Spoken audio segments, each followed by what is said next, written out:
Great. Well, good evening, good morning, good afternoon, whatever time zone you're in. Welcome and thank you for tuning in today. Y'all, I am really excited about this episode because it deals with a very prevalent issue in our culture today, which is stress, anxiety, and the unknown. Now, I'm really thankful that we live in a culture where we can more openly discuss issues of mental health. Because I don't think that it was something that a lot of our parents or grandparents really spoke about openly. And one thing that I've found in faith circles sometimes is that we can kind of deny some mental health struggles sometimes and just say God will take care of it. If you're having stress and anxiety and worry, like you shouldn't be feeling those things because you're not trusting God. But I feel like those are very human struggles. You know, I speak for myself, someone who has had uh, a very strong faith life, a very strong prayer life, a very strong relationship with God.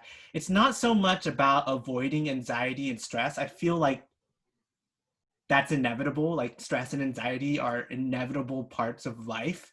But I feel like it's more about inviting God into those times of stress and anxiety and moments when you feel overwhelmed. So I'm really excited today to have my very first guest on the podcast, Miss Amy Rosa. So, Amy is a licensed mental health counselor with over 15 years of experience working with individuals on their journey to wholeness. And she's worked with people in all sorts of different settings, from churches to treatment centers to schools. She's worked with people who have suffered abuse, trauma, eating disorders, and spiritual issues. She is also a Catholic convert that truly believes in the healing power of Christ. And so I first saw Amy speak at a young Catholic professionals day retreat that I went to, and she gave a talk on anxiety. And I remember going to my small group after the talk, and everyone just related to it on such a human and deep level, which shows the work that God is doing in Amy's ministry as a counselor. And I had her come again via Zoom because it was after COVID hit, to speak to my young adults. And we had a good amount of people show up. And they also gave great feedback and really benefited from it. So when I was thinking about what my first episode should be, uh, I said, okay, I have to speak about stress and anxiety because this is a very real issue in our culture. And who better than Amy? So, Amy, welcome to the podcast. Thanks, Alex. It's great to be here. It's quite an introduction. Um, when you got called and asked me to do this, I was just really honored. I mean, to be your first guest, and I've never done a podcast, so this is new for all of us. So I'm looking forward to hearing and seeing what happens today. Yeah, absolutely. And I've always been such like an advocate for mental health because I really do feel that it's something that a lot of people have shoved to the side. But I think as a millennial, we're more open to having that discussion. And I think it's really important that as people as faith, we really address it because it's so closely tied to our spiritual lives as well. And go ahead, did you have something to say? No, I agree.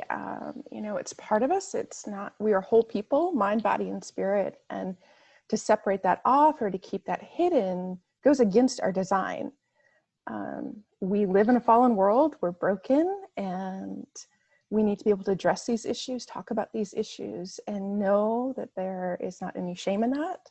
Mm-hmm. And the Lord wants us to have freedom and healing, and we can integrate all of those things. I think it's really important to, I think, destigmatize mental health. And I think, as you said, like the world, I think, has done a lot of that. But within the church, we've not seen a lot of that. Yeah.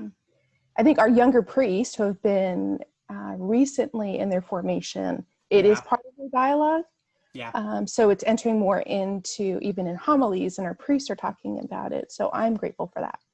Absolutely. And one of the reasons I named the podcast The Struggling Catholic, because I want to remove the notion that a Catholic doesn't struggle, or a Christian doesn't struggle. I think sometimes we have this very exalted vision of what a saint is. A saint is someone who does everything perfectly and trusts God perfectly. And I have not met one human being in this whole planet who has trusted God perfectly or who has not succumbed to anxiety at some point in their life. So I think that's true. I mean, we live in a fallen world and we have struggles each and every day. And that's something that I really want to address. But, anyways, Amy, I'm really curious. So, you were an electric engineer before, and then you came to be a therapist. And you're a Catholic convert. How did all that happen? Yeah. So of course it's a long story, but all of it happened within like 3 short months. But the backstory is um, I grew up, I was baptized in the Episcopal Church, but that was more of a cultural thing to do, social thing to do. So faith was not part of my growing up years. Grew up in a really chaotic, dysfunctional household. So my safe haven was academics, and did really well in math and science. So I had a physics teacher that was like, hey, you could be an engineer. And at the time I had no other um, mechanism or idea of like how to choose a career other than this is something I'm good at. And I mean, quite honestly, I could have financial security and get out of um, the system that I grew up in. So that was my trajectory. I went to Georgia Tech, studied electrical engineering, and about 3 years into school, came to faith in a non-denominational campus ministry. Radically changed my life. Like that's a whole other podcast. Um, and at that time, I had already been in counseling myself, and I saw the benefits of it. I saw Yeah. just the freedom that I had already experienced, and something in me just woke up and came alive. But I had all the school debt. I Yeah. was almost done with an engineering degree, so continued in that, practiced for a handful of years, and this back in the background was this counseling, this deeper calling, and I was dabbling like in different retreat things, and everything kind of came together that all within about a year span that I had friends that had converted to Catholicism, and walking through that with them, I realized I never really owned my own theology. So I spent about 2 years studying pro-Catholic, anti-Catholic, really in this battle of what do I believe? Why do I believe that? I knew it would come at a cost to me if I converted. Mm. And so, but I had a radical conversion. That the Lord called me to himself within the Catholic Church. And I can remember saying to him, and again, at the time I was still in engineering, Lord, I just want to prove this. Like, I just need a flow chart to prove this so that I can show this to my friends, right? Because if I could just like show them in black and white why I was Catholic, then it would be okay. And I can clearly, the Lord said, this isn't about proving me, it's about following me. And so I was like, all right, I'm yours, I'm becoming Catholic. So quickly try to find a church that I could do RCIA at, and went through the RCIA process. And in the midst of that, felt it was time to leave engineering. So I went into my boss and asked for a voluntary layoff. Had no idea what I was going to do. I mean, I knew counseling was in the future, but I didn't have the plan. Yeah. So in 2004, October of 2004, I came into the church, or I took my voluntary layoff. November of 2004, came into the church. And then in January of 2005, started at a Protestant seminary to start my counseling degree. So all happened really quickly, and I don't regret any of that. It's been a wild ride, but deeply grateful to be able to be practicing my faith and within a private practice to integrate those things. And the engineering piece still comes in hand. I just say I do emotional engineering now. Okay. Wow. So everything comes back full circle Yes. eventually. Yeah, exactly. The Lord wastes nothing, right? Yeah. Nothing is wasted with God ever. So I've heard you speak in the past a little bit more about your own experiences with anxiety and stress. Would you mind sharing a little bit about that? Sure.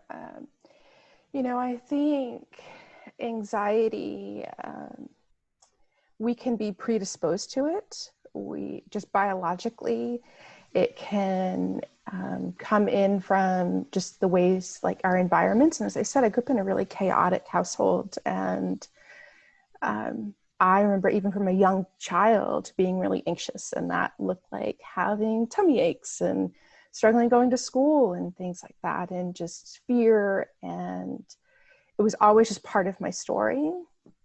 Um, and so I have, over the years, that's looked like addressing that through counseling. Sometimes I have had to go on medication to help with the anxiety to be able to address the deeper issues. Because often Yeah. anxiety can be the fruits of underlying issues that we're struggling with, and it manifests itself either in anxiety or in depression. Hmm. And so sometimes medication is necessary to maybe help eliminate some of the symptoms to be able to address what's coming, what's driving it underneath. Hmm. And so I've had seasons in my life where the anxiety has gotten so big where I've had to do something like that in order to help myself. Um, I've had other seasons where anxiety and stress is something that's manageable. It's just part of my life. And I know different ways that help me to manage that. And whether that is through prayer, it's through meditation, being able to identify my stressors, to differentiate what is coming, what is in actuality a stress, that a real thing I need to deal with, or is it something that is manifesting and I tend to catastrophize, of like the worst case scenario and focusing on that. And so having to come back to reality and what is truth of what's actually happening. Having other people in my life that can speak truth into my life when sometimes I have a difficult time accessing it. That's what I find crazy about anxiety is that it can create like the most insane narratives in your head, but it Mm-hmm. sounds so convincing when you're in the midst of it. Like I have convinced myself of like pure doom in the future before. And I could totally see how as a child, like anxiety played such a big role in my life. Just, the anxiety of wanting to succeed, the anxiety of wanting to be accepted by others and move forward. Like that's something that I've experienced myself, especially throughout high school and middle school and all those very vulnerable times. And I really, really feel for teenagers today because they're experiencing that with this social media on top of it. I'm not against social media or anything. I use social media, but like when you're a teenager, I mean, we had MySpace when I was a kid, but when you're a teenager and you have Instagram and TikTok and all these other distractions, it's really hard to kind of delve deeper. But anyways, how would you like define anxiety and what are some things that trigger people? Yeah, I think anxiety, like one definition that I tend to go by is like being greatly troubled by uncertainties, right? So it can be, and as you know, the unknown and uncertainties we've been talking about of hyper focused on that, it can be, um, and I want to like, I think it's important for us to differentiate because Yeah. I think we talk a lot about anxiety in our culture, and what we're talking about is I almost want to say garden variety anxiety that we're all dealing with, especially, I mean, with in the past, 4 months of our existence, of the unknown of what's happening. And that's a little bit different than more clinical anxiety, which it can end up being clinical anxiety. I think for our conversation, if we're just going to keep it as, hey, this is like the plight of the human existence of stress and anxiety and worry and hyper focus of things that could happen, may happen, and lack of control in those things. What was the second part of your question? Oh, what are circumstances that can trigger anxiety? Oh, yeah. As we talked about, like being biologically predisposed to it, trauma, and trauma can be big T traumas when bad things happen to us, little T traumas, the absence of good. And right now, we, as the human race, are in a collective trauma of what is happening around us. Stressors can cause anxiety, whether that's a big event or even smaller stressful life things that just add up. For example, you could have a death in the family, work stress, ongoing worry about finances. As you talked about our teenagers, I have middle schoolers that come to me. They are stressed that they're not going to get into college. They are anxious about college because they know if in middle school they don't get the credits to be able to start ahead in high school, they're going to be behind. So you've got, 6th, 7th graders that are anxious about college, 6 years out. So it's an epidemic. Yeah. And I relate to that. I relate to that on a very deep level, because it's just something that a lot of people face on a daily basis, and something that it's so easy to fall into this rabbit hole of just fear and doom, and everything's going to go to waste, and nothing that I'm doing now is going to work, and I can't control what's going to happen in the future. So what do you think are some ways that we can prevent ourselves from falling into this like repetitive cycle of fear and doom, and more into, okay, I'm going to make actions to hope and to trust and to believe that things will work out for the better? Yeah, just like even to talk about just from a personal example, when all of this craziness hit, and I think we were second week into quarantine, so my whole practice went virtual, and it was a Wednesday night. The internet went out. My first thought was, this is my connection with the outside world. What am I going to do? Which really meant I can't watch Netflix, right? And that initial response. But then I thought, I've got a full day of clients tomorrow. Oh my gosh, like if I don't have internet, like how am I going to see clients? Well, can I go into the office? Will there be internet there? That then went to, well, if I don't have internet, I can't see clients. If I can't see clients, I'm not going to have an income. If I don't have an income, I am going to be homeless. So within 5 Oh my minutes, gosh. I went from I can't watch Netflix to I am going to be homeless, right?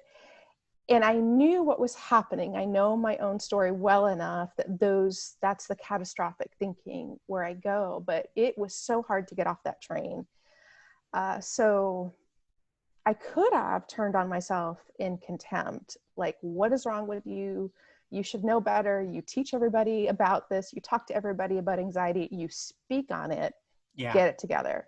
Well, that's never helpful, right? To should Yeah. on ourselves is never helpful, right? So part of it, I think the first is like to have compassion for ourselves and curiosity. Where does this come from? The second thing is, just an understanding of neuroscience and our brains, that our brain is naturally wired to look for what's wrong. I call it our caveman brain, which is for survival, right? So from early days, like cavemen, is there going to be a tiger? They need to be on alert just for their basic survival. Well, that's a survival mechanism that's still in us. And this is why if you're driving down the road, you can quickly, if something is off, if somebody darts out in front of you, have your reflexes. We need to be able to see what's amiss and what's wrong. The thing is, we can get trapped in that and only focus on what's wrong. And so we need to train our brain to actually look for what's right. And this isn't a Pollyanna, one of my seminary professors, he called it pouring Jesus syrup on things. It's not that, right? It's actually looking for what's good and what's beautiful in this world. This is where gratitude practice can help. I remember one year, like I spent as a practice every day, where did I see the goodness of God? Because I was focusing on what was wrong and what wasn't right. And I think that another very easy thing to do is, we know with our brain that neurons that fire together are wired together. And that means I've got this thought, I've got this feeling, I'm going to continue to have this thought and feeling and this response to things. And it's like a dirt road that has ruts in the road that we continue to fall back into that. Yeah. So what we need to do is, I feel this, but I know this. Okay. I feel panic that I may lose all my income because the internet is out. Mm-hmm. I know that that is not true. I know the provision of God. I know that I have community. I mean, having to walk through those things. So, and really actually saying those things to yourself, you might need to say it out loud. You may need to write it. But what that does is it creates new neural networks and it helps to rewire the brain. So you're creating new, effectively, tracks in the dirt road. So I feel, but I know. Just a simple thing, and the gratitude practice. I think those would be two things just to start to help shift our brain and to shift our focus. I find that so useful because I've had to implement that in my life as well. I know times when I've experienced like really, really bad stress about like something traumatic that just happened to me. Like our emotions are all over the place. Like you can go from feeling angry to sad to okay in just a span of 10 minutes. Like I've experienced it before. And so I just feel like our emotions are all over the place and they have a place in the way that God designed us. But I think it's also important to face the facts sometimes. And I know that when I face facts or when I speak to someone about my issues, they can rationalize it for me because at the time I'm such a mess that if I speak to a friend, they're like, it's not that bad. And they kind of lay it down for me and I'm able to breathe and kind of view things in a rational way and then proceed. Not neglecting how I feel. I think it's one thing to just push your emotions to the side and, repress them. No, like I feel anxious, I feel stressed, I feel overwhelmed, I'm angry that this happened. Let me go talk to God about it. Let me go talk to a friend about it. Let me see this through a healthier perspective so that I don't drown in this misery. Yeah, I love that. Feelings are important. They tell us so much. They give us a temperature on what's happening, and I tell my clients this quite often, but they don't need to drive the bus. Right? They have a place on the bus. We don't want to kick the feelings off the bus, but the feelings don't need to drive the bus. And so how to have some objectivity, like I'm feeling all of these things, but I don't need to be driven by them.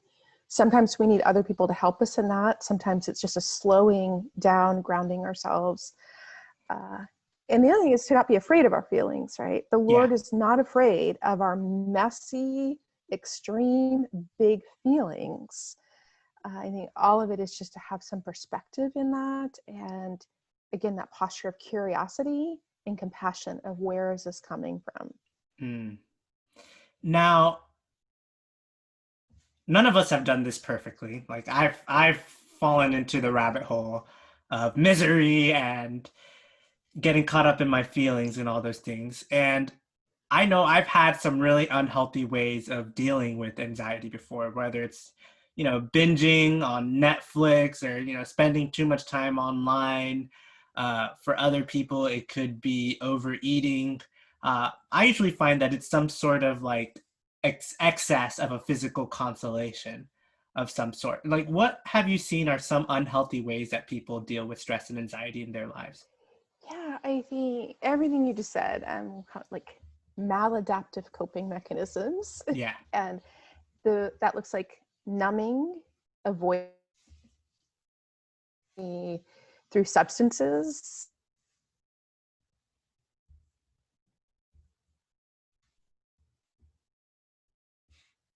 It can also look like repressing and shutting down and a lot of avoidance.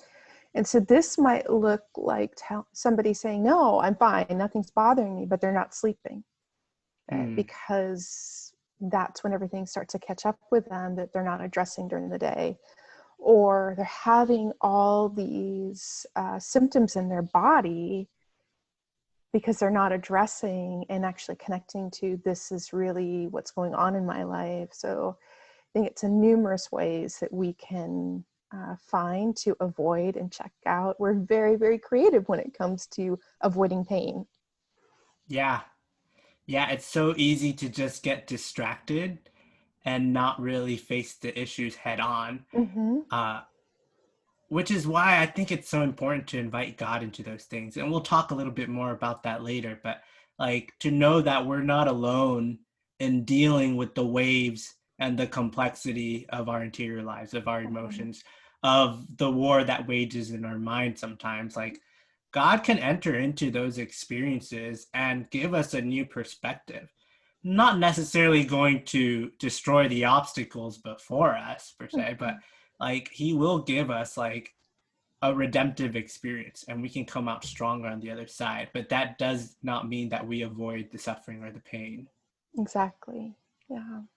So now this is something that I've had discussions with friends about and family, and especially now with COVID hitting, it's the unknown. Like the unknown, it scares the crap out of people. I mean, it scares me sometimes. Like it scared me when I left seminary. Like, where am I gonna go? What am I gonna do?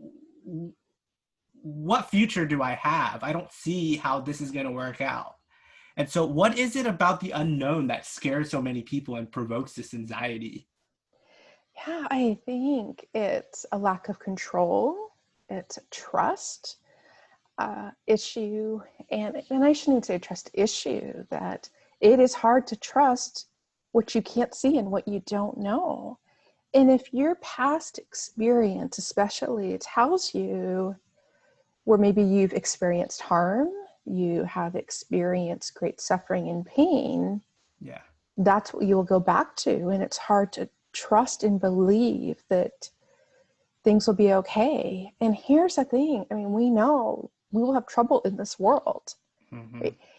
And I think we can, again, coming back to that idea of like Jesus syrup, just pouring this, it's all going to be okay. You don't need to worry about it. Like, trust God. Like, if you trust God, you're not going to get COVID. Like, I mean, I think that's ridiculous. And I think it's because, I mean, we're getting on a rabbit trail here. Like, it's difficult to trust, reconcile that we can have suffering and we have a good God, and that those two can coexist. And we have martyrs for the faith. We have people that experience suffering in this world, and it's only in heaven on the other side when that is, when they don't know pain and suffering. And so to reconcile all of those things is really difficult, and to enter in and to trust that God is still good even when we can't see him and we don't know what's happening. I tell you, during those dark nights of the soul where Mm-hmm. everything feels desolate and you can't hear God, you can't see God, or let's say you have a family member that is suffering, God forbid, a family member that is dying or suffering with disease, or you're going through a breakup, you just lost your job, you're seeing oppression in all sorts of ways, things that you can't control. I can say that it's easier said than done to trust in God Mm-hmm. and to really see like, yes, God is working through this. So I've seen in my own life, like I always have to go back to those channels of truth. Okay, God redeemed suffering. Jesus Christ rose from the dead. He defeated the greatest evil ever, and he rose from it, and he has redeemed the world. Um, the Eucharist is the body and blood of Christ. Like all those truths, I really try to hold on to, and I try to again speak with friends who will speak truth to me, so that in the dark nights, in times when I don't feel God, when I sin and I rebel against Him, I know that there is still mercy, and God is still loving me, and God is not absent. God is not my feelings. God is not my circumstances. God is present, and He's above all of that. And it really takes, like, I really think it takes like going into prayer and really asking God for those supernatural virtues of faith, hope, and love, because those are virtues that I feel like only God can give. Yes, yeah, I agree with all of those things. And I think we can get really, again, I've used that term a lot, like self-contempt and turning on ourselves if we struggle with our faith, that there's something wrong. So then we can go into performance, like, I need to pray more, I need to do these things. And that is just not God. I mean, those things can help us, obviously, to pray. But if we're doing that to prove our worthiness to God or to prove our faith to God, that doesn't work. It's not necessary. God, I mean, He comes in, He was born in a dung-infested stable, and He comes into our dung-infested lives, and He's with us, God with us, and He dwells within us. And, there are lots of spiritual disciplines that can help us when we are in those dark, dark times of coming back to what we know is true. When did we last experience God's grace? And to have trusted people that can speak truth into our lives when we can't see or hear it, and they can be with us in it. And they're not afraid of the darkness. Yeah. Yeah. Like I said, it's not about avoiding the darkness. It's not about avoiding stress or the anxiety. It's about entering into it, but never alone. Don't Right. go in it alone. It's Yes. very bad going in it alone, because you can go to a dark place very quick. Yes. Invite the Lord into that. Invite other people, especially people of prayer, people of good faith. People who have been to those dark places to accompany you. I think that's so important. Now, we're talking a lot about like spiritual realities, but as Catholics, we know we are body and soul. And so what are some ways that like this fear of the unknown, anxiety, like how does it manifest in our bodies? I know for me, I feel like tightness in my chest, like my back is strained, like shortness of breath. Some people have even talked about feeling like they're gonna have a heart attack before. Like I've had friends tell me like they've been driving to work and they can't breathe. They're doing really short breaths. So how does that manifest in our bodies? Yeah, all the ways that you just said. And our bodies are amazing, right? We know our bodies are a theology of God, and then He created us. And because we separate ourselves from our body so much, a large part of my work is just helping to connect that head-heart connection and helping people to come back into our bodies. And our bodies store emotions, our bodies store memories. And so that's why often we want to disconnect from our body, but that actually creates more anxiety, because if we come back into our body, we can feel that anxiety, we can feel those emotions, and that can be scary. But with, I think, starting to redeem some of that, to help have some really good practices of helping to know that our bodies are safe and we can be safe in our bodies, can be really helpful. So the things that you mentioned, it can be, we can have digestive issues, headaches, heart palpitations, difficulty breathing, migraines, all sorts of things insomnia, all sorts of things different in our body, because there's also a whole lot of chemical hormonal things going on in our bodies that can affect us. It can, cause some health issues as well, which is why, highly recommend having a good doctor that is holistic, that understands what's happening in your body, to more than just in working with symptoms, but can help to see the underlying causes of that. some things that can be helpful, just if we're looking at very practical things in our body, is deep breathing. And I know this can kind of, even my little ones, when they come in to see me, they kind of roll their eyes. They're like, I know, Miss Amy, you're going to tell me to breathe. But it actually really helps because I'm going to geek out a little bit, that our autonomic nervous system, that controls our involuntary actions like our heart rate, digestion. Well, that's split into two parts. One part is the sympathetic nervous system, and that controls our fight or flight response. So that's what's really activated when we are spiraling in anxiety. And then the other part is the parasympathetic nervous system, and that controls your rest and relax response. So we've got a fight flight response and then rest and relax.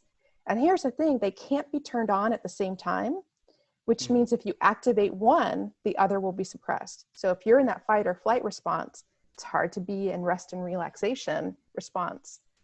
But deep breathing, the good deep belly breaths, that it's like in through your nose and hold and into your belly and out through your mouth, that increases the supply of oxygen to your brain and stimulates that parasympathetic nervous system, and that promotes a state of calmness. So it also, as we're breathing, it helps you to feel connected to your body and bring awareness away from your worries and to quiet your mind. So breathing isn't just this like thing we're saying to do just because it sounds good. It is actually helping us physically to get the oxygen in and help to slow things down, to help us get grounded and help us be in our body. It's just so important to be aware of what's going on in your body, because it really will help you to delegate the thoughts in your minds and the emotions in your heart a lot more. I found that breathing helps me. Also, going outside Mm-hmm. and getting sun. Uh, I know during quarantine phase and lockdown, like I would go outside to go for a run, get some vitamin D. Um, I'm an avid CrossFitter. Everyone knows I do CrossFit. I Yes. love CrossFit. So for me, lifting weights is therapeutic. Like slamming weights. Uh, I find that when I'm working out, I'm not worried about anything as my body is activated. I'm challenging myself. Uh, Getting proper nutrition, drinking water, like taking care of your body and your health will benefit your spirit and your mind too. Have you found that as well? Yeah, absolutely. And everything you're saying of getting outside, the fresh air, moving your body, it doesn't have to be anything extreme. And it can just be good deep stretching. It can be going for a walk, because all of that helps you to connect into your body and move your body. And you actually have some agency, and it helps to loosen things up. And sometimes we just need to get the anxiety moving. I mean, I've had extreme times where the anxiety felt so overwhelming in my body that I just needed to pace around the house, pace outside. I've just bounced on an exercise ball just to get that movement. And sometimes if we can just ride the wave of anxiety, it will pass. Yeah. I think it also helps to like tune in. There's sometimes like I don't even realize I'm anxious, and then I'm waking up and my jaw is aching because I'm clenching my jaw at night. Oh, that tells me something's going on. It's like the warning light, the engine light is on, and I need to pay attention to that to come back in and actually, hey, what's going on in my body? What might I be anxious about that I'm not aware of? Yeah, and I'll tell you what doesn't work. And whenever I feel anxiety, I know that sometimes I'll have the tendency to grab my phone Mm-hmm. and just surf the web. Or if I'm worried about something and I have to Google it, that's the worst. I do not recommend I do No, not recommend that WebMD is to not your anyone. friend. WebMD will tell you you're gonna die tomorrow. Like, Yes. so um yeah, I found that activating your body, getting outside of the screen, uh I'm a Catholic 100%. I believe in the faith. I'm a devout Christian. But we're also bodily beings, and we have Mm-hmm. to engage our bodies if we want to engage our spirits and our minds as well. So that's perfect. It's beautiful. Anyways, okay. So we're almost running out of time here, but I do want to talk about kind of this plague of loneliness Mm-hmm. people feel, because it's a real issue. Like a lot of friends I've spoken to are just lonely and don't have a lot of people to talk to. And when we're talking about issues such as anxiety, it's very easy to have shame. So how do we start cultivating an inner circle that like benefits us and that is safe for us to go to in order to unfold and to grow in community? Because as believers, we know we're not meant to live in isolation. We're communal people. So how do we cultivate more of that in our lives? I think I would we're talking about when we're the ones that's struggling with loneliness. So first I want to say, even just for those that are listening, and even this, the beauty of your podcast, Alex, of like, we're speaking things that sometimes aren't spoken, right? Yeah. And then that just begets other people being able to speak about things and realize that we're not alone. And so this is why group therapy is so good. This is why 12-step meetings, which I'm a big advocate is of going to, is that, oh, it's not just me, right? Yeah. So I think first and foremost, I would say in that of like an encouragement to those that have struggled or in the struggle, to be honest about that, to speak about that. I mean, with prudence, we don't need to advertise this to everybody, right? So just to be able to speak about our own story, because it's going to help somebody else. And then if you do happen to struggle with loneliness, which is like an epidemic, right? Is to start small, right? Where can you reach out? And, honestly, sometimes that is with a counselor. It Yeah. might be the first place. It's difficult to find friends. And if you're already struggling with a lot of internal shame and self-contempt, and the idea of going to a young adult group may seem so overwhelming, maybe you start off with a counselor. Maybe it's with a spiritual director. Start to share those things in confession if you practice the Catholic faith, to be able to start to get things out into the light so it has less power would be the first part of that. Just some of the first steps. And then to be able to risk a little bit, right? Prudently, with healthy boundaries. Yeah. Because, as I said, we are wounded in relationships and we are healed in relationships. And we're not Can meant you to say go it that alone. again? I love that. We are wounded in relationships and we are healed in relationships. Mm-hmm. That we can't do it alone. And, and just again, geeking out a little bit about what happens in our brains. And when I talk about neuroscience, and I'm not by any means like a neuroscientist, I just like Mm-hmm. glean different things from my read that, because science is catching up to what we know to be experientially and spiritually true. But our brains can heal and change from trauma, from anxiety, from these negative belief systems. And one of the ways that we know that it changes, our brains change, is by sharing with another person. And our limbic systems help to regulate ourselves. And as we sync up with somebody else, and this, like an example of this is like if you're super anxious or nervous, there are people that are super calm, and when you're around them, you just start to calm down. You feel calmer, or vice Yes. versa, right? If somebody's really Yes. anxious, you respond to them. That's because our limbic systems are syncing up, and we can either get grounded by one another or dysregulated by one another. So we know this happens in our brain when we're around other people. We sync up to them. And so what we also know is an attuned listener promotes healing changes in our brain. Mm. The process of reflecting on your story, sharing your story with another person, and hearing and seeing their reaction, that process connects the neural networks and helps to change your brain. So this is why, just the process and the active therapy of somebody sharing their story with a good therapist that just holds space and listens, that's as healing as anything the therapist can say.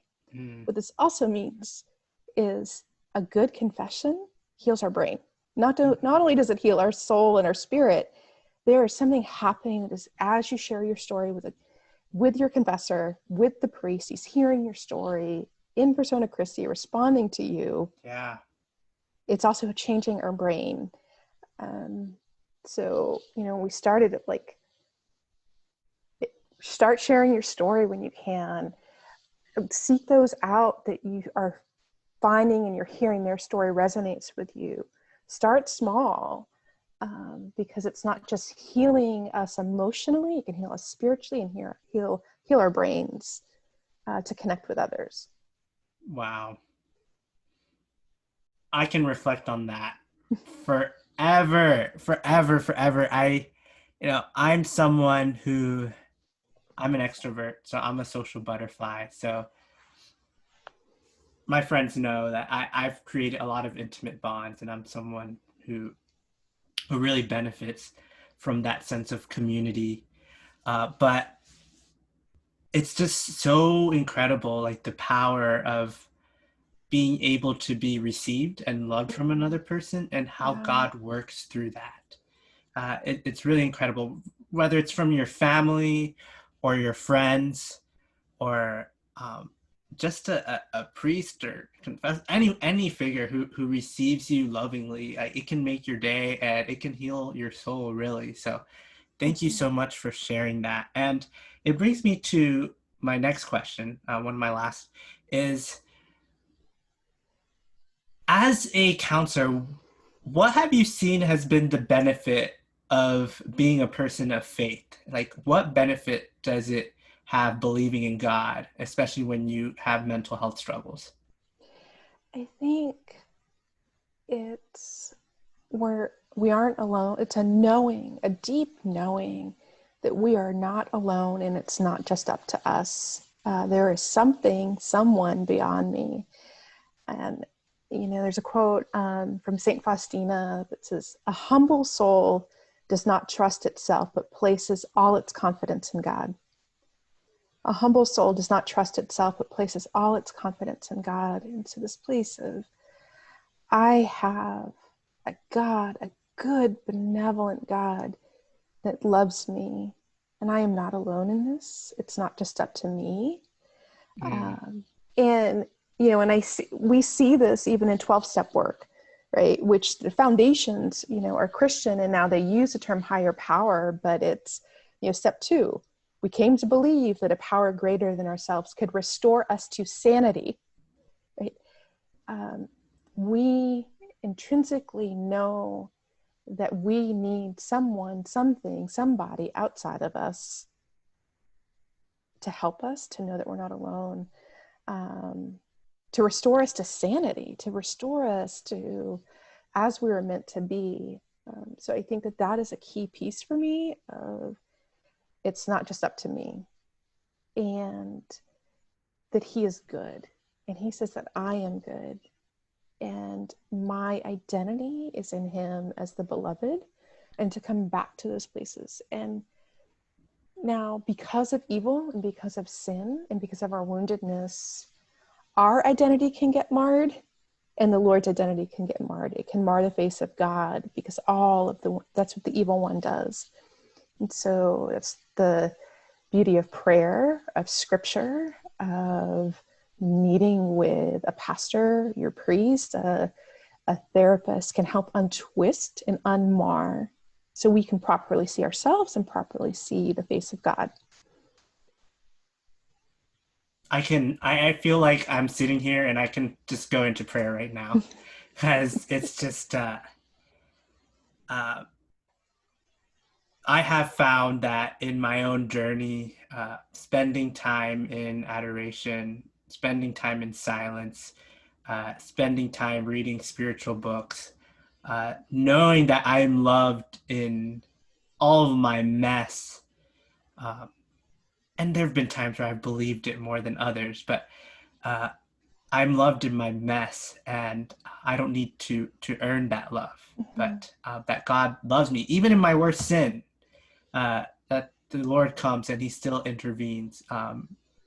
It really is a beautiful consolation. And honestly, I struggle to see how people who don't have faith or don't believe in God really overcome those really, really tough circumstances in life. Because for me, like, my faith has been such a driving force to overcome those, and for many of my other friends and family as well.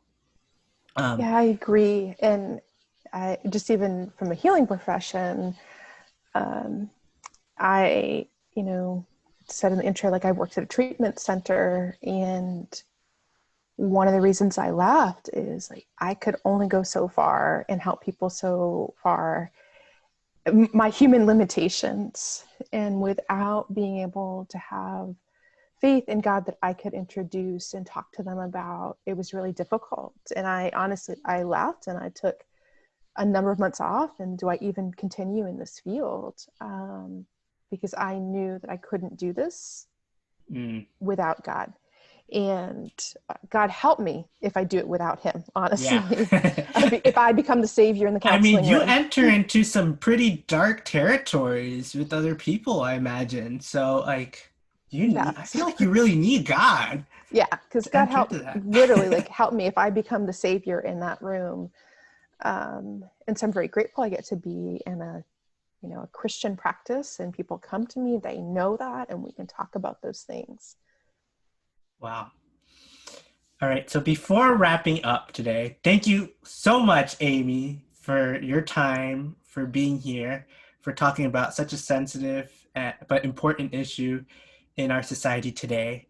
One thing that uh, I encourage all my guests to do is to have 1 minute to share an encouraging uh, or any advice or wisdom, some sort of message to share with someone who is struggling today. So, what would you like to share with our listeners today? Yeah, I think probably there's a scripture that I come back to that helps me, and that is Exodus 14:14. The Lord will fight for you. You only have to keep still. And Henry Nouwen tells us the real work of prayer is to become silent and listen to the voice that says good things about me. So my encouragement would be the best that you can to still yourself and listen to the one who loves you. And he says many, many good things about you, and to trust the goodness of the Lord in all of these places, and to trust and to know that he created you in goodness and you are good, and to know that you are deeply loved. My heart right now. It's just has a lot of consolation. Thank you so much for sharing that, Amy, and thank you so much for taking time to be with us today. Uh, thank you so much, everyone, for tuning in and to The Struggling Catholic. We have a lot more to share with us on this journey. Tune in every Tuesday. The podcast is live on Spotify and Apple Podcasts. More platforms to come, and struggle well, my friends.